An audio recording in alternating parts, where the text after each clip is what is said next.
Stephen Covey ने यही बात लिखी है, the 7 habits of highly effective people पुस्तक लिखा जो सबसे प्रसिद्ध मैनेजमेंट बुक है। उसके बाद उन्होंने एक और अच्छी बुक लिखी है, द 8th हैबिट। उसका सब टाइटल है फ्रॉम इफेक्टिवनेस टू ग्रेटनेस, असरकारकता से महानता तरफ। उसमें यही बात लिखी है। स्टीफन कवी आए थे भारत, 5 दिन रुके ये बुक की प्रमोशन के लिए, 4 सेमिनार किए। एक सेमिनार 700 से 1000 लोगों ने अटेंड किया। एक डेलीगेट फी 23,000 रुपए की थी। मुंबई में ओपनिंग हुआ, ओबेरॉय में फंक्शन था, 700 सीट्स थी। 24 घंटे पहले ई टिकट ओपन हुई और 86 सेकंड्स में 1 मिनट एंड 26 सेकंड्स में 700 डेलीगेट्स ने पैसे भर दिए पूरे भारत में से, क्योंकि नाम तो बड़ा था स्टीफन कॉवी। 6 घंटे के सेमिनार में 5.5 घंटा सेमिनार मैनेजर्स और वीडियो ने चलाया। आधे घंटे के लिए ही सिर्फ स्टीफन कॉवी मंच पे आए थे। आधे घंटे में 10-12 बार वे एक वाक्य बार बार बोलते थे। वही वाक्य को, वही सेंटेंस को बॉक्स आइटम बना के दूसरे दिन डीएनए न्यूज़पेपर में पूरी आर्टिकल छपी थी। If you have not attended yesterday's Stephen Covey seminar, you can read this article. It is equally good in the thought process of attending the whole seminar.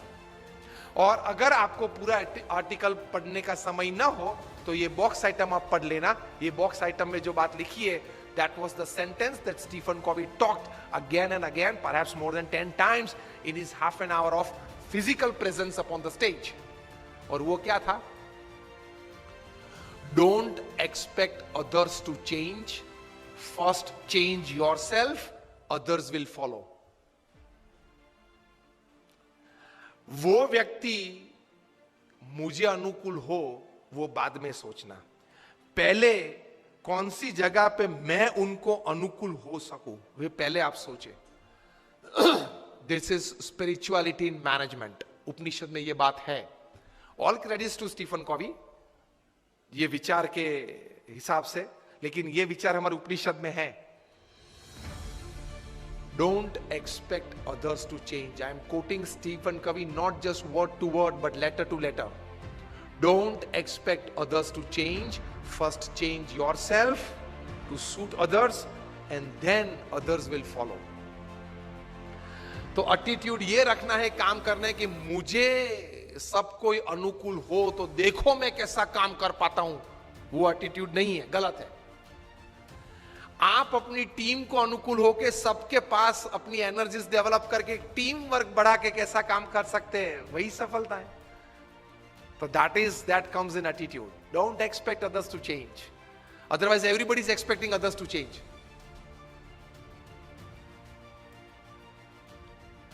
हमारे गुणातीयन स्वामी ने 200 साल पहले लिखा है क्या, कि अगर मैं जिस तरह से समझ रहा हूं ऐसा ही सब समझे तो बहुत अच्छा।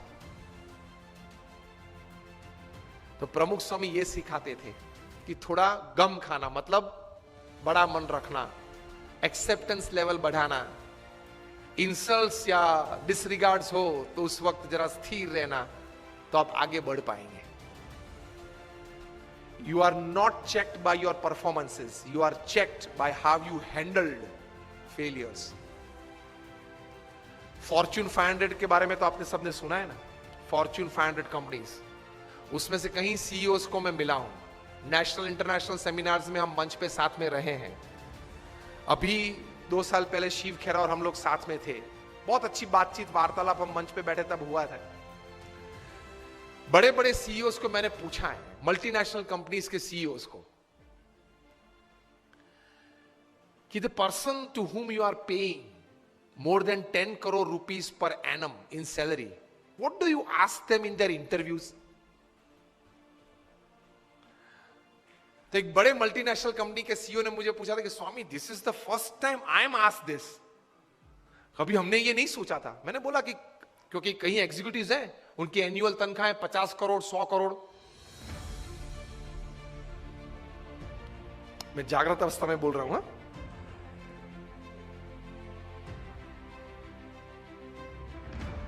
ये बहुत बड़ी सॉफ्टवेयर बनाने वाली कंपनी है।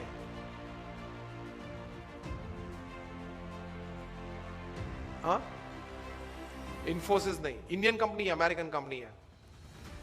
एलिसन उनका सीईओ है। एलिसन, ऑरेकल, ऑरेकल कंपनी है, आप नेट पे जाके ऑरेकल खोलना, एलिसन नाम डालना और उनकी तनख्वाह आप देखना। पिछले 5 साल की उनकी एवरेज तनख्वाह है $400 million per year. Silence. $400 million, $1 million मतलब 65 करोड़ गिन लो, चलो राउंड फिगर 70 करोड़ गिन लो। $1 million is, that is $10 lakh is 7 crore rupees. So 400 million is 2800 crore rupees per annum salary. अब देख लेना, मैं नाम देता हूं, Allison, ELLISON, he is the CEO of Oracle। आप नाम देख लेना। अभी परसों ही आपने सुना होगा सुंदर पिचाई का, गूगल के CEO, पर डे की सैलरी 3.5 करोड़। परसों ही न्यूज थे, हाँ 2 दिन पहले न्यूज थे। In the print media it is today, electronic media में 2 दिन पहले आ गए थे ब्रेकिंग न्यूज में। लास्ट ईयर फाइनेंशियल ईयर की पूरी सैलरी उनकी 1285 करोड़ थी,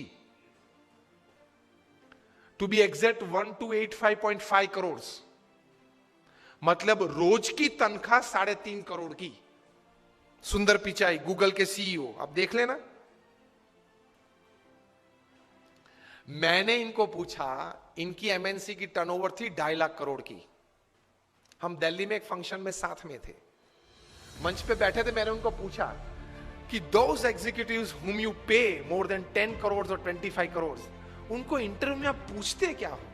क्योंकि उनके पास डिग्रीज तो एक्स्ट्राऑर्डिनरी है, he is a double MBA from LSE और हार्वर्ड, एकेडमिक्स तो पूछना नहीं है। इतनी बड़ी तनख्वाह देते हो तो वो 10-15 साल का अनुभव तो है उसको। 10-15 साल में उसने 50,000 करोड़, 1 लाख करोड़ मैनेज किए हैं, हर साल टर्नओवर किया है, ऐसी कंपनीज में ही बड़ी बड़ी पोजीशंस में वे रहे हैं। तो उनको नेटवर्किंग में पूछना नहीं है, एडमिनिस्ट्रेशन में पूछना नहीं है, HR में पूछना नहीं है, मैनेजमेंट में पूछना नहीं है, ग्रोथ के बारे में आपकी क्या सोच है वो पूछना नहीं है। आप पूछते क्या हो उनको इंटरव्यू में?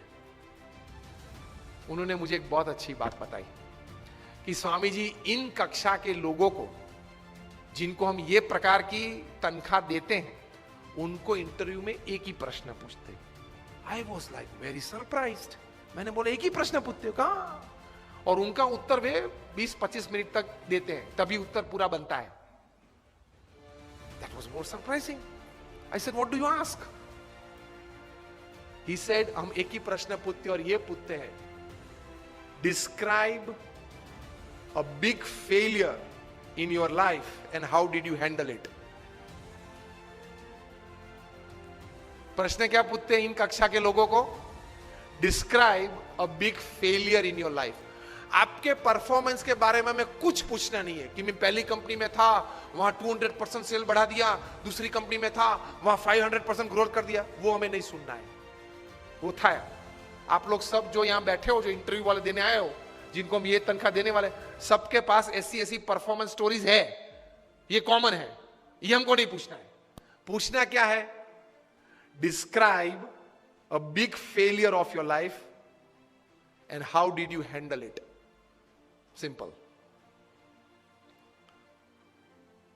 परफॉर्मेंस से आपका कैलिबर का टेस्टिंग नहीं होता, वो तो किसी को भी चांस मिल जाता है, प्लेटफॉर्म मिल जाता है तो कूद लेता है।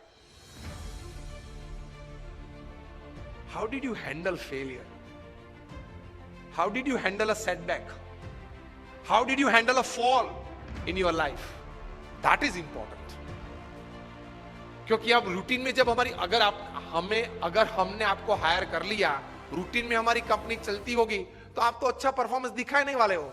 लेकिन कंपनी में अगर बड़ी आफत आ गई तो आप क्या करोगे वो बताओ। बाकी तो आपकी जगह और कोई भी ये कंपनी चला लेगा। Isn't it a very important question? उसमें वो मल्टीनेशनल कंपनी के CEO ने मुझे बताया कि स्वामी, इसके उत्तर में उसको 20-25 मिनट हम देते हैं और उसमें भी हम ये जांच करते हैं कि किस प्रकार के विचार और प्रैक्टिसेस उसने अप्लाई किए, वो साइड में रखते हैं। किस प्रकार के एटीट्यूड्स उसने उस वक्त रखे, उस पे हम गौर रखते हैं। What we see in his answer is not what he thought during failure, not practicals what he applied to come out of that failure. What we see is what type of attitude he kept when he was a failure, when he met failure in his life. तो महान लोग ये परिस्थिति में इस प्रकार के attitudes रखते हैं। तो इसमें ये बात आती है गम खाने की। ये बहुत बड़ा विचार जो प्रमुख स्वामी महाराज ने दिए, उसमें कई प्रकार के ऐसे अर्थ आ जाते हैं। That is the greatness of life.